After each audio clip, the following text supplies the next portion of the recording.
Ruche-là aurait un problème, donc du coup on va regarder. Et pourquoi elle aurait un problème? Parce que j'ai pas vu la reine et il se peut que la reine ait été remplacée pour une raison inconnue.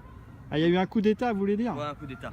Donc il va falloir bien regarder à l'intérieur, c'est ce qu'on va faire pour mettre en place un plan d'action pour la semaine prochaine. D'accord. Donc là c'est pareil, hein, elle est moins forte donc il n'y a pas de miel qui rentre. Oh, des fourmis partout. Ouh, là il y a pas mal de cire aussi. Hein. Ouais, c'est le grattage de cette année. Et donc là aussi pareil, 15 000 là un peu plus individus. Parce que ce sont des ruches matures en âge déjà de faire du miel. On est plus aux alentours de 20 à 25 000. Hein. Ah, il y a du monde, c'est surpopulation là. C'est le cadre que j'ai mis mercredi Ouais. ou jeudi. Il n'est pas étiré. Signe que la ruche. Faites voir qu'on voit la différence. Il n'est pas étiré du tout. Ah ouais, donc là il y a la feuille, mais il n'y a pas les alvéoles dessus. Voilà.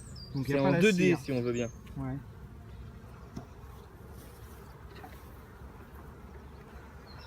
Alors.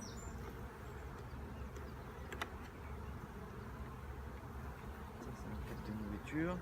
Ah non, c'est du couvain. Donc ça, ce sont des jeunes larves, la zone Là, sombre. il y a de la structure là-dessus. Là. Ouais. Ce qui brille au-dessus, c'est du nectar. Et juste en dessous, la structure marron, ce sont des jeunes larves qui vont arriver au monde très prochainement. Ah, qui sont dans les alvéoles? Dans les alvéoles, ouais. D'accord. Et pourquoi là le nectar il est très brun par rapport à l'autre? C'est la cire, c'est la plus vieille cire en fait. Ces cadres-là seront changés à la fin de l'année. D'accord. Hop. Les quoi? Les larves. On va... Là pour l'instant c'est des larves fermées. Jeudi, il y avait plein de larves. Donc là, Là on ce peut qui voir remplit les larves. les ici, là. alvéoles, ce sont les larves. larves.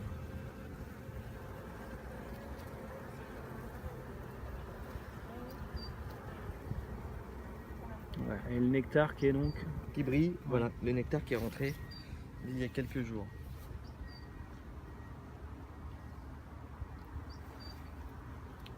Et c'est le même miel sur chaque ruche ou elles ont chacune leur spécialité? Alors elles n'ont pas de spécialité, simplement c'est que tantôt une ruche va aller chercher du miel à tel endroit et tantôt l'autre, ça peut être une question de jours voire d'heures, et elles vont rentrer un nectar qui est quand même assez équivalent, mais on peut dire qu'il y a quand même une différence. Okay. Donc là on recherche la marque rouge. Jaune, mais je vois des indices où il n'y en aura pas. Donc je vais revenir avec des jeunes, un jeune essaim la semaine prochaine pour l'introduire à l'intérieur parce que la ruche a perdu sa reine.